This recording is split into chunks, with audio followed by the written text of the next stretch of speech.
thanks everybody for being here. So this is 1 Million Cups. We want to thank our sponsors: Pouch, Stosham, Product Power Up, Stonehill Media, Smart Ship, RevRoad, the Startup Building, which that's where this was for the longest time. Creole Brew that's been sponsoring 1 Million Cups for forever.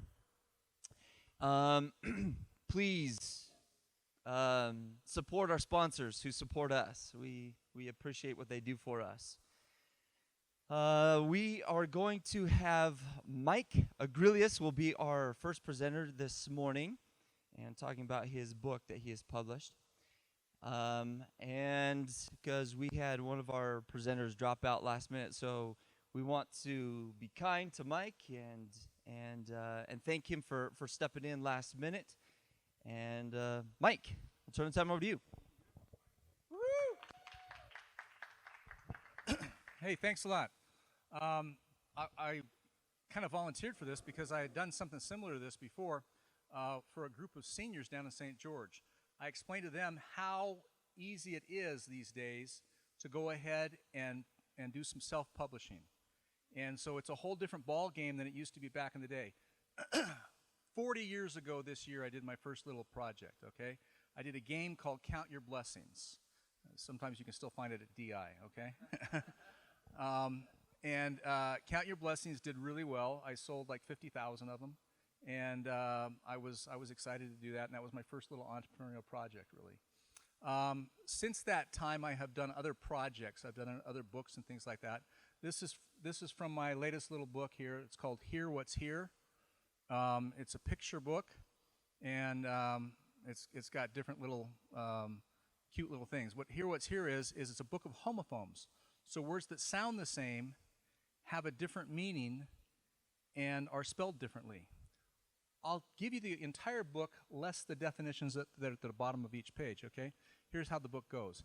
Can you find a pair of pears? Do you see the sea? Would you like to stare at stairs or maybe be a bee? Do you think the deer's a deer? Is this not a knot? Tell me what you hear here. Last night the night got caught. Have you heard a whale wail or seen a hare with hair? Do you think this pail is pale? Is that bear all bear? Does the horse sound horse to you? Sail or sail you can't. Has that one or two? Is that ant an ant? Did you see the flea flee? The maid has made the bed. That hole does not look whole to me. Have you read what's read? Can you find a pair of pears? Do you see the? Can you find a pair of pears? Do you hear what's here? These are more than just mere words. These are words that mirror. That's the entire book. 34 seconds right there for you. Okay.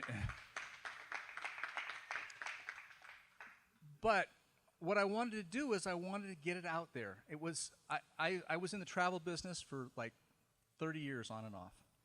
And so my bucket list is different than other people's bucket lists.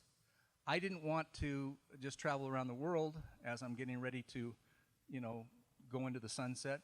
My bucket list included doing a couple picture books for children, a couple more games that I have done. I've done 8 different board games and card games. I have written other books before, but this is my first children's picture book. And so it was so easy for me to do it. In fact, this community here was really helpful. I launched the picture book on Kickstarter at 1 Million Cups over there in Provo. I also talked to the Salt Lake 1 Million Cups group too. And the way I did it, I didn't know anything about Kickstarter, okay? I'd done one other Kickstarter project. The night before I'm ready to launch the book, I talked to my son-in-law who's done 4 or 5 successful Kickstarter projects, and I said, I'm going to launch a Kickstarter tomorrow. He goes, oh, really? He said, did you do this, this, this, and this? I said, no. He said, well, good luck. And so I said, okay, well, what do I need to do? He goes, well, send it over to me and let me see it. He looked at it, he goes, man, can you just wait for 2 weeks? I said, no, not really, because there's this event, Product Power Up, that starts tomorrow. I want to also launch it at Product Power Up. And so I want to do it that way, and I had, the guys there, I got a little table. I had some of my other books and games and stuff there, and I wanted to bribe people to buy, to pledge for the thing, for the book. And so that's exactly what I did. Not having a good enough base or knowing much about Kickstarter, all I did was I talked to people at that little show as they passed by. I said, hey, if you pledge for the book, I'll give you one of these, my card games for free right now, or one of my other poetry books. And I sold $1,000 worth of advanced orders on the picture book the first day. Did another 1,000 the second day, and I did pretty good. And it worked out okay. I was able to fund most of the book. My buddy who did the artwork said, "Hey, if you get funded, then I'll do the artwork." But he says I can't do it on spec, and that sounded fine to me. So my Kickstarter project was just some sketches that he had done. So it was that and a little story about what I was doing, and Kickstarter is really the way to make things happen in today's world as far as self-publishing goes. Like I said, I had self-published a lot of other things in the past, so I had a good feeling about it. But my whole idea was to get it in stores. So, and I just want to do it locally. But I'll tell you one pitfall, and then I'll open up for questions. One pitfall was I took the prototype over to Barnes & Noble, and I said, "Hey, Barnes & Noble, what do you think about that?" And they went, "Wow, that looks pretty good." And I said, "Well, I don't know how to get it in." And the lady says, "Well, what you do is you go to our site, and you sign up as an independent publisher. So I did that, and I filled all that stuff out. I got some feedback back and forth from Barnes & Noble. They said, "Yes, we're interested in trying to help you get this going." And so then when I got the first copy of it, an advanced copy about 2 months before the book came out, I took it over to that gal and I said, "What do you think?" She says, "Great, we'll want to have you in for book signings." I said, "That's wonderful, but I don't even know if I've been approved yet." She goes, "Well, let me look." She typed in the ISBN number. She says, "You're online right now." So being in the printing business, which I am, I'm in the copier business, I made up some cards that said, "Here what's here," had the QR code for Barnes & Noble, and go you can pre-order the book. They did like 200 or so of the pre-orders. As I'm passing the cards out, people were ordering it. And then as it came close to the time when the book was arriving in the U.S., I said, "Hey, the book's coming in. I don't have a PO from you guys." And it was silence for a couple of days. And I went, "Wow, they used to be so responsive." And then what happened was I said, "Is there somebody I can talk to?" So they gave me somebody in New York, and I said, "Hey, the book's supposed to be out. You say on your website that you'll be shipping it in 3 days, and I don't have a PO to get it to you." And they said, "Let me look it up." And they said, "Did you use our distributor, Baker & Taylor?" I said, "Well, Baker & Taylor, as you probably know, just said they're no longer going to distribute to retail customers. That would be you guys." Well, yeah, of course I knew that. I don't think he knew that. And they said, "Well, how about Ingram?" And I said, "No, I had a bad experience with Ingram many years ago. I'm not a big Ingram fan." I said, "Besides, I'm just going to sell it in Utah to begin with and then go across the country. So I'd really like to do it just here in Utah, and it doesn't make sense for me to send it back to Tennessee just so you can send it back to Utah. Can we do something different?" Yeah, you can pass that around if you want to. Go ahead. And so I said, "Okay, well, I guess I'm kind of messed up here, but what are we going to do about these 200 orders that you've got?" He said, "Oh, because we didn't have them in our warehouse, we've already canceled those." I went, "Wow, that's kind of a bummer." And so I had to rethink everything, and I'm on rebooting right now, but luckily it's selling out in the stores that have it. I have it in about a dozen or 2 dozen stores, and it is selling out, and it's been out for about 5 or 6 weeks now. Anyway, let me open it up for questions and about self-publishing, about doing stuff. Please. Overseas publishing was great. It really was. If you know who you're dealing with. I went China. I didn't physically go overseas. I had a friend who had done a children's picture book, and he gave me the name of his contact in LA. And so I went down to LA. I talked to that guy directly, told him exactly what I wanted. I wanted a hardcover book. I didn't want a desk jacket because they get ripped and shelf worn. And so, but I said I want it to feel good. And if you feel the book when it comes around, I found a book that felt like that. I didn't want it to be too slick, but I want it to feel good. And I think it feels rich and expensive. And I bumped up the pound weight on, or whatever they call it, the paper pound thing. Yeah. So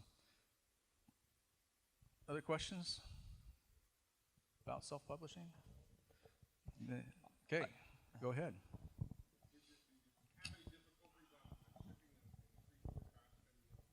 No. They didn't cover the cost.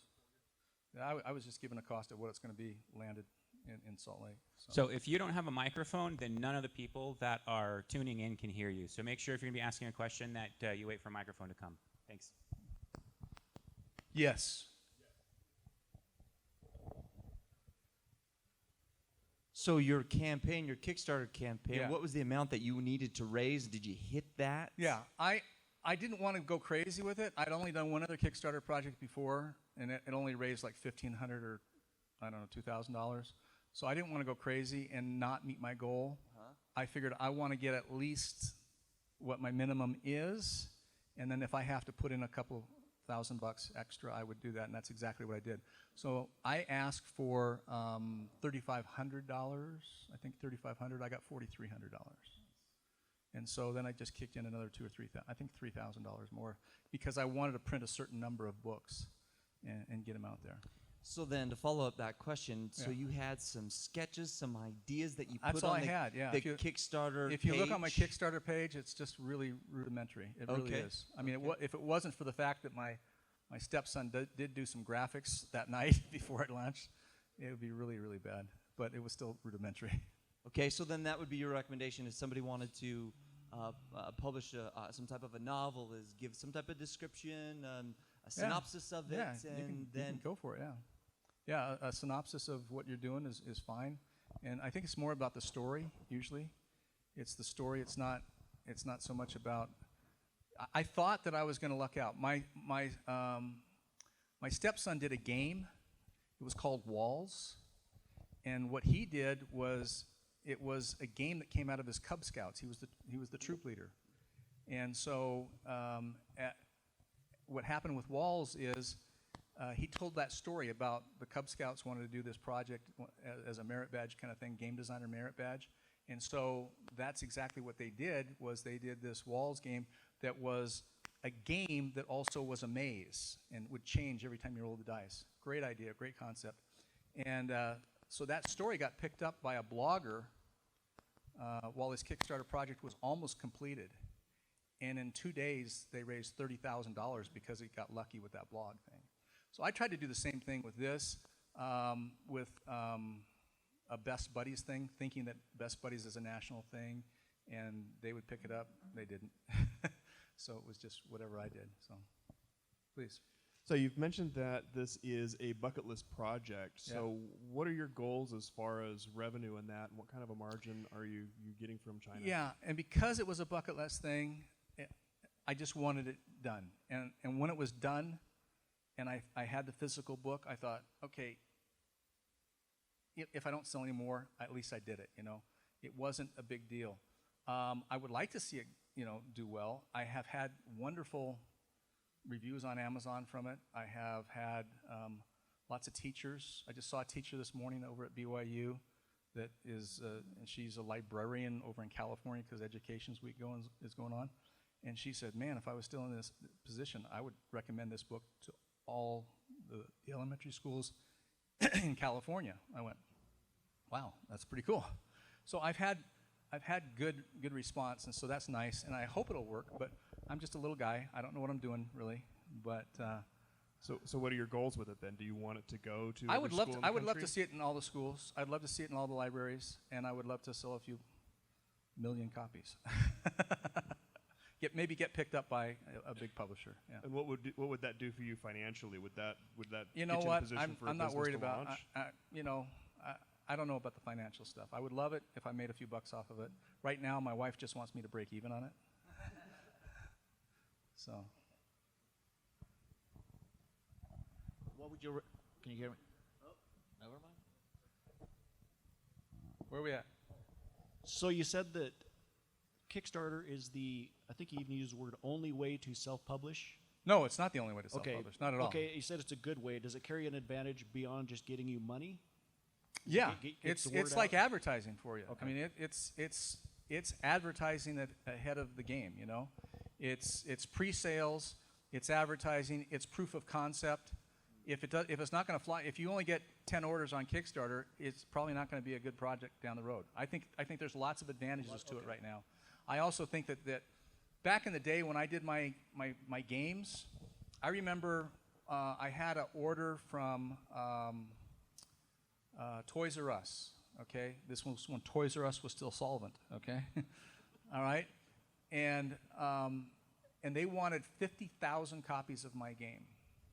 Okay, but I read the fine print, like a good lawyer would do. Okay, and in the fine print it said that they had 90 days to pay me back.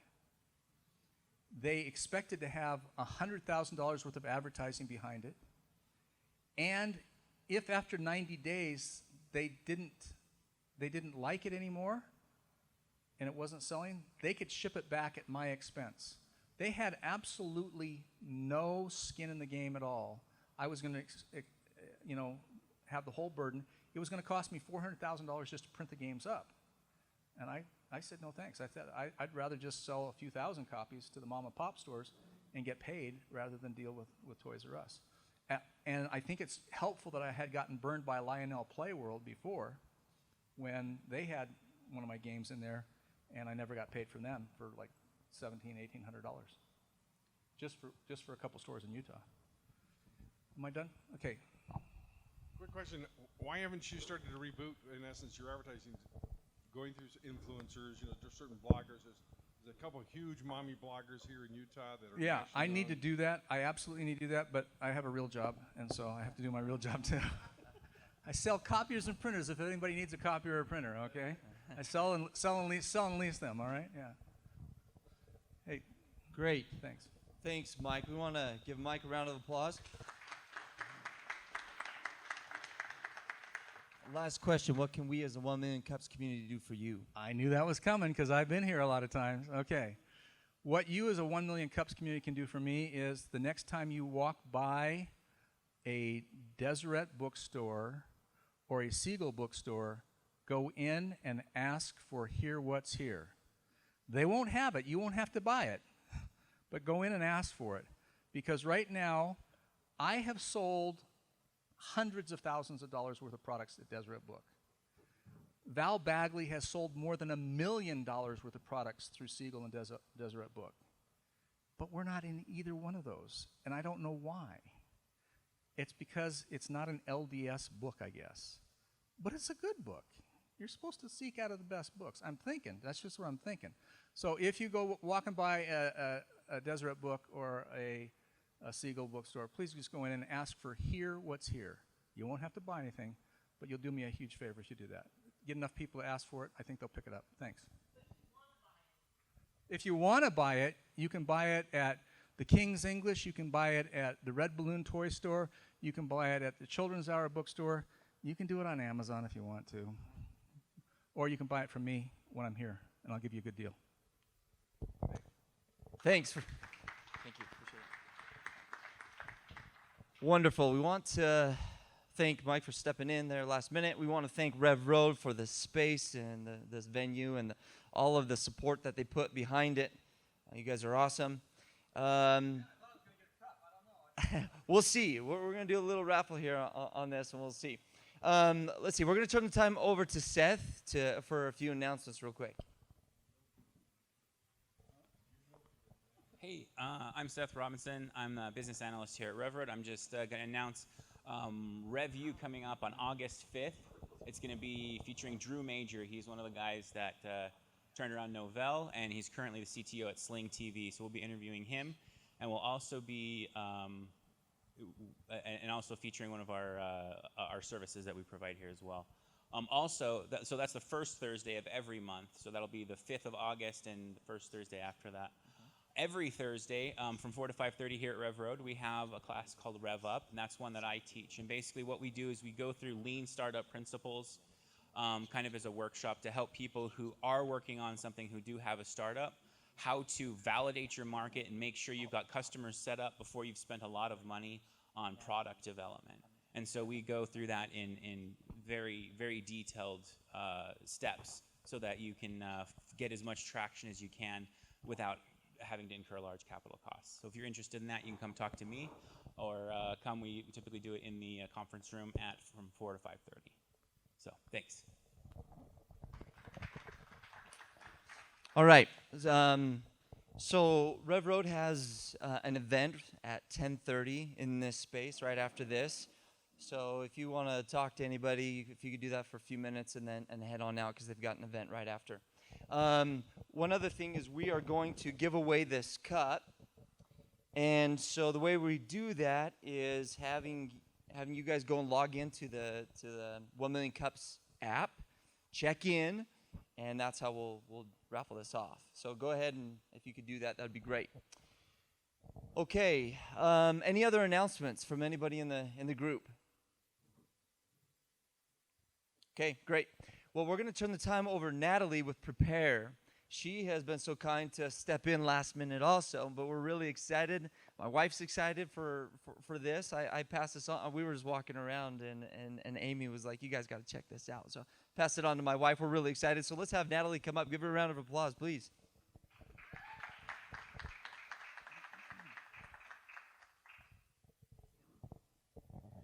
Good morning, everyone.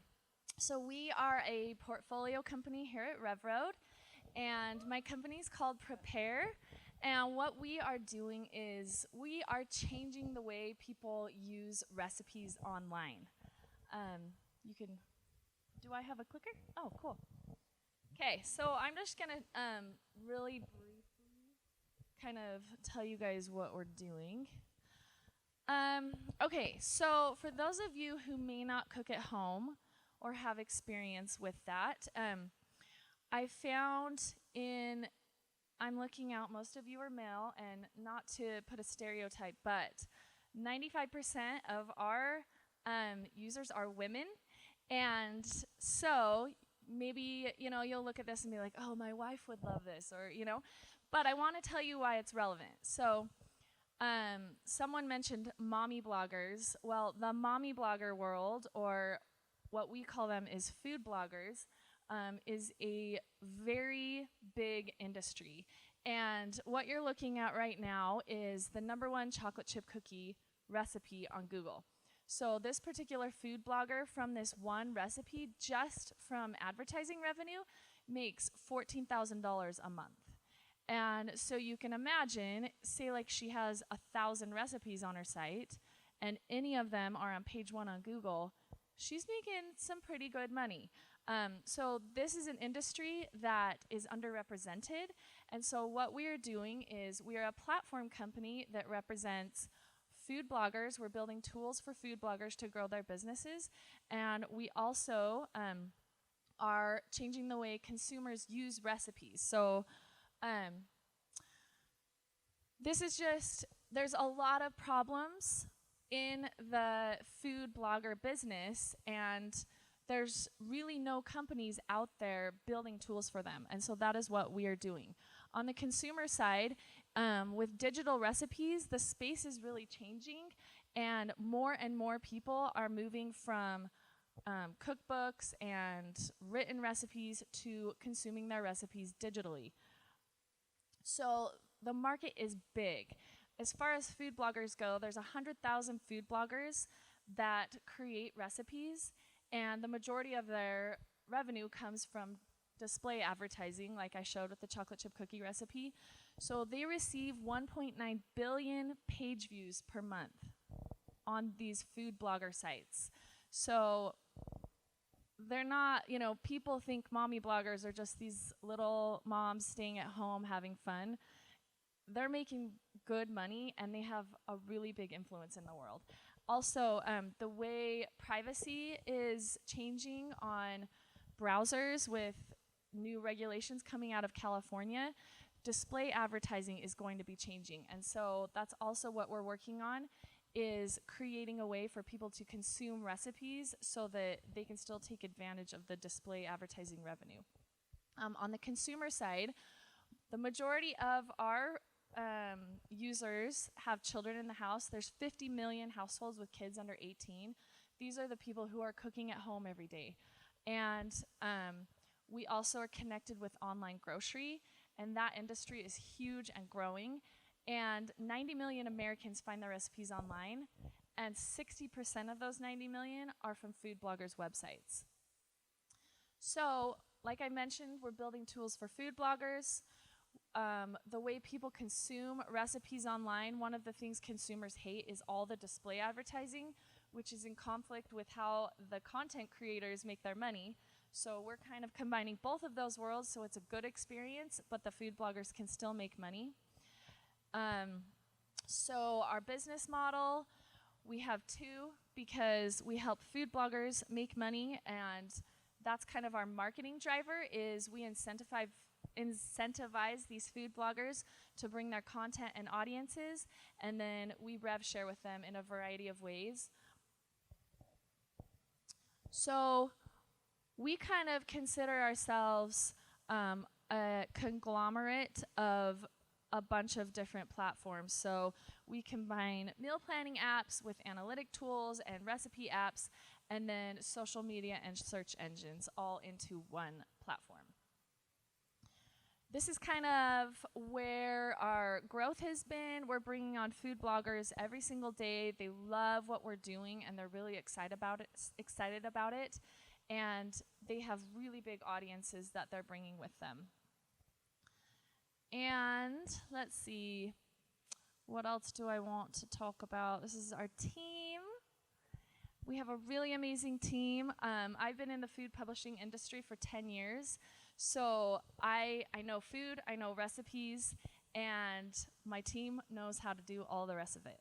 So that is Prepear, and I'd love to answer any questions.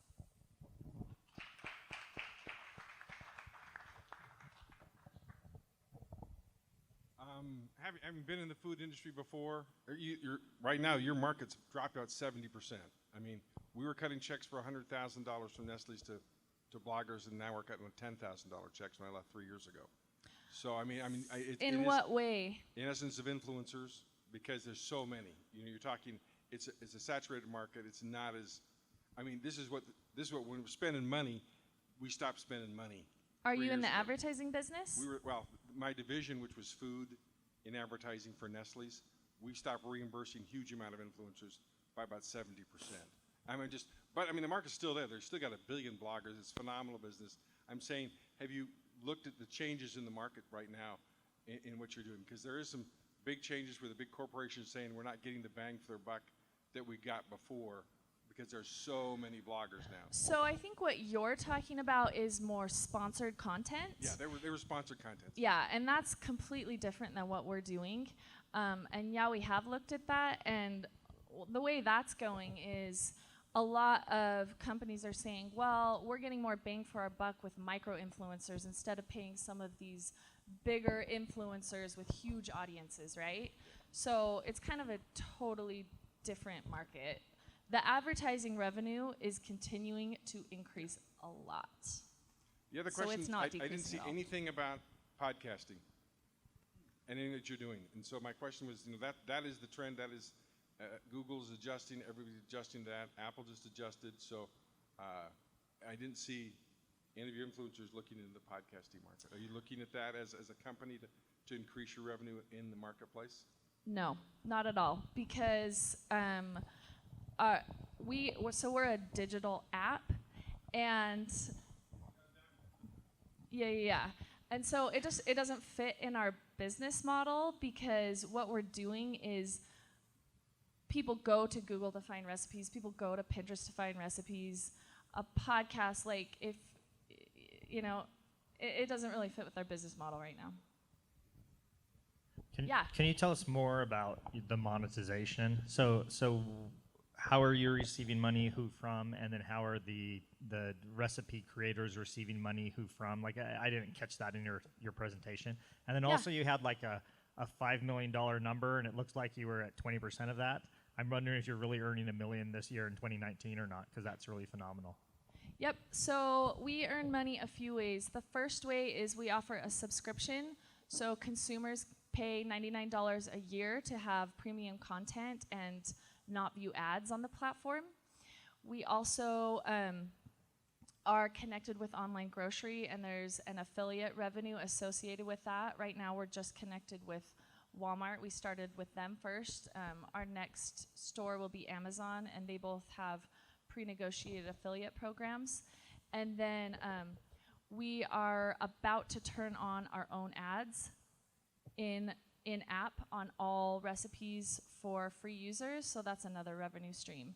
And then we're finishing a build of a digital marketplace for these food publishers to offer one-off sales of digital cookbooks and digital meal plans, and we rev share with them. So we kind of have a payout structure, and we keep 20% no matter what, depending on if they're a curator, if their recipes, and if they're the affiliate, if they've gotten the referral.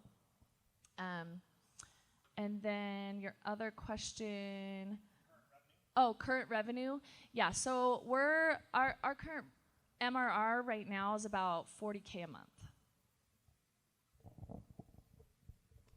So I'm not sure whether I understood where the pain point came from, where this came from. Was it because you were having a hard time with the recipe generating, or was it from the revenue? You were a blogger. I kind of missed that.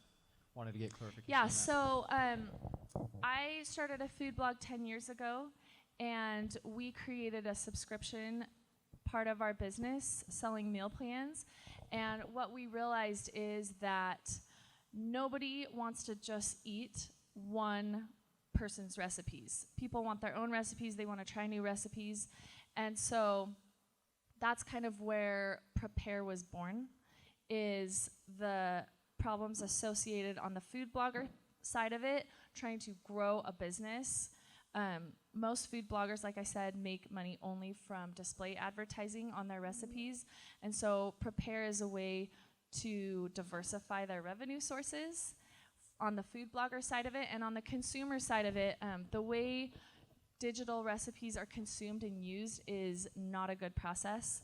Right now, people are screenshotting their recipes. I'm talking about digital. So they're either screenshotting or trying to write them down or saving them to Pinterest. And then the process of what you do from there is really disconnected. And so we built this platform to connect all of the pieces of a recipe, from discovery to buying your groceries to actually cooking the recipe, all in one place. Does that answer your question? Awesome. Anything else? Yeah. No, you're over there. While they're fighting, I have a mic over here.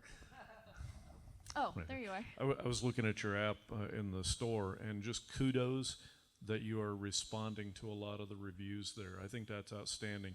I go out and look at all kinds of apps all the time, and I'm amazed how often folks do not respond, particularly to criticism. It looks like you've had a few bumps, and I don't say that critically, that's part of the process, but I think it's really great that you're responding to folks and saying thanks for the feedback, and by the way, you can contact us, and you've got things like that in there. I think that'll help you gain a lot of traction, so kudos, that's really well done.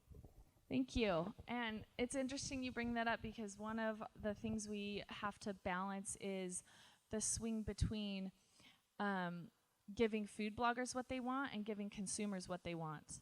And it's kind of a pendulum. And so we changed something that swung more towards the food blogger side, and then started seeing negative reviews coming in. And so it's really great feedback for us, which is why we like to respond, so that we can change things until we find that happy medium. Okay. Yeah. You mentioned that you were a food blogger. Do you still do that? Yes, we still own the food blog. It's a really great test ground for us to be our own product, and figure out we can test things on ourselves and see what's working. Quick pitch for that. What is that blog? Our blog's called Super Healthy Kids. We get about 1 million page views a month on that blog, so it does really well. Cool. Thanks. Anything else? Yeah. How's your revenue stream off I love the platform. Everything you're doing has been phenomenal. Thank you. The question I have is, when you talked about recipes in-store purchase? Have you tied in with vendors to say, when they go to shop and they see a recipe, gee, what do I need to buy for this? Are you able to capitalize on coupons for what you buy? So what we're doing right now, we just turned on our online grocery connection. I think it's been 2 months now. And so we're definitely in the data gathering phase, but we do have a data play in mind, because what we can do is people make a grocery list whether they shop online or not. And so before they even choose a store or choose a product, we know they're using ketchup. So then we can go to Heinz and say, hey, look, this customer buys ketchup. Do you want to advertise to them? So that's definitely in the works.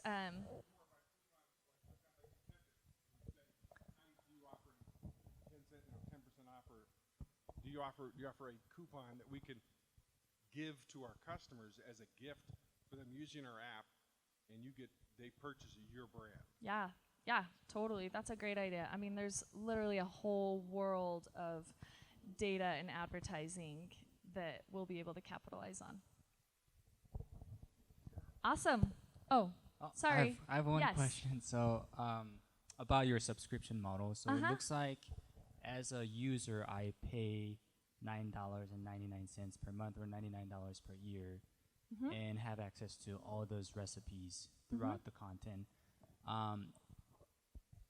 Could you tell us a little bit about the lessons that you learned when it comes to finding that journey, right? Finding that specific revenue stream, because I assume that you have tested multiple times with other bloggers, because there are different models, right? The first one could be, okay, you pay $5 per month and you get access to that specific person and that content, as opposed to having access to all the content throughout the app. Yeah, so what we're doing right now in our industry, what we have to do is establish the value of a recipe. So much like Apple had to establish the value of a song, they sold songs for $1, not with necessarily the intention of making revenue off those, but with the intention of establishing the value of what a song is, so that then people would either buy an album or subscribe and get all of the songs, right? Like with Apple Music. So that hasn't really been done in the recipe industry. And so we have this subscription, and we started by offering meal plans. And so we call it the Netflix of meal planning. So you pay the subscription and you get access to everything.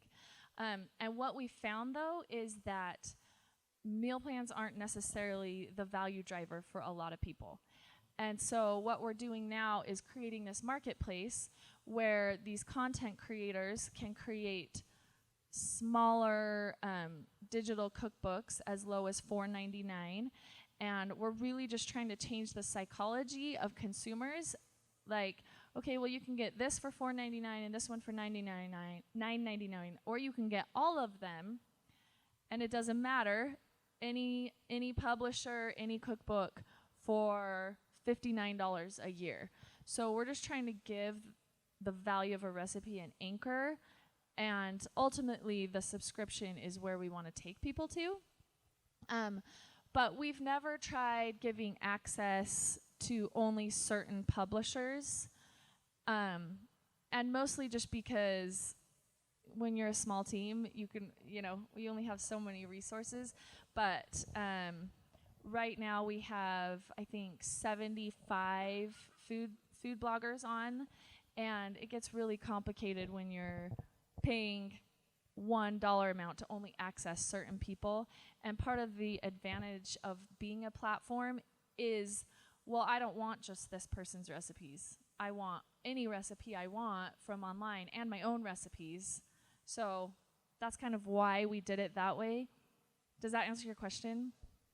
Going along with that, so I assume you track their journey and the recipes that they have access to. The user? And then, as a user. And do you distribute the profit to the specific people that have the recipes that users have access to? Yeah, so the way our system's set up is every recipe is assigned a an amount. So every time a user opens or uses a recipe, that's tracked and paid out to the recipe creator. So 50%, so say like a subscription's $10 a month or $99 a year. So 50% of that payout is allotted for specific recipes, and then 15% is allotted for if that blogger referred that user, and then another 15% is allotted for being the creator or the curator. So if they create a meal plan or a digital cookbook, and they get another 15, so they can make up to 80%. And the reason we did it this way is because there's a lot of health coaches and different influencers that don't have their own recipes but want to curate a meal plan or whatever, and so they can get on the platform and use other people's recipes, and so they're paid the curator fee and the referral fee, and then whoever's recipes it is paid the recipe side. So complicated, but it works. Anything else?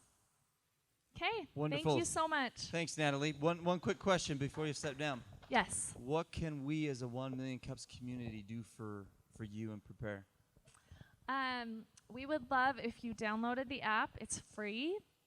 And if you have any feedback, we're very responsive to feedback, and we take your suggestions seriously because we're building this for consumers, and so we want to know what people want. So it's spelled Prepear like the fruit. P-E-A-R. Like a pair of pears, yes. Thank you. A round of applause, everybody. Yes, thank you. Awesome. Thank you, everybody who's participated today, everything that you guys did, the feedback, the questions. This is why we love this community and everything that you guys do. We're going to go ahead. We're going to give away this cup. Oh, nice. Okay.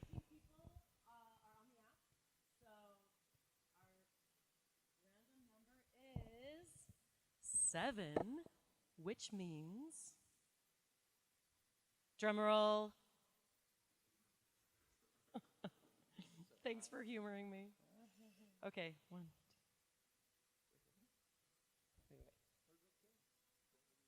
Yeah, is Rick still here? Where'd he go? He was here. Did he step out? He walked over there? Rick? Come on down. You get a 1 Million Cups. What are they called? Mug. Not a mug. Great. Thanks so much. Use the app. Connect with people. Give feedback on the app. Yeah, thanks so much for coming. Awesome. Chris, did you have something? Nope. All right, everybody, thank you so much for coming. We'll see you next week.